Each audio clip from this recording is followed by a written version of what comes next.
വയനാടിന് കൈത്താങ്ങായി BSNL മഹാരാഷ്ട്ര ഈ വർഷത്തെ ഓണാഘോഷം ആർഭാടരഹിതമായി നടത്തിയാണ് മുംബൈയിലെ BSNL ജീവനക്കാരിൽ നിന്നും സ്വരൂപിച്ച തുക കേരള മുഖ്യമന്ത്രിയുടെ ദുരിതാശ്വാസ നിധിയിലേക്ക് സംഭാവന നൽകി വയനാടിന് തണലായി മാറിയത്. വയനാട് ചൂരൽമല ദുരന്തത്തിന്റെ പശ്ചാത്തലത്തിൽ ലളിതമായ ചടങ്ങുകളോടെയാണ് മുംബൈ BSNL സംസ്ഥാന മേധാവിയുടെ ഓഫീസിലെ കൂട്ടായ്മ ഓണാഘോഷ പരിപാടികൾ നടത്തിയത്. ഉരുൾപൊട്ടലിൽ മരിച്ചവർക്ക് അനുശോചനം രേഖപ്പെടുത്തിയാണ് ചടങ്ങ് ആരംഭിച്ചത്.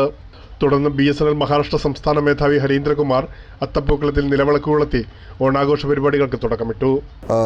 वायनाड में जो त्रासदी हुई थी उसको देखते हुए इसको हमने एक छोटे स्केल पर मनाया है और यहाँ के लोगों की लेकिन वो जो भावना है इस त्योहार को मनाने के लिए और वायनाड के लोगों को सहयोग देने के लिए उसको देखकर बहुत अच्छा लगा.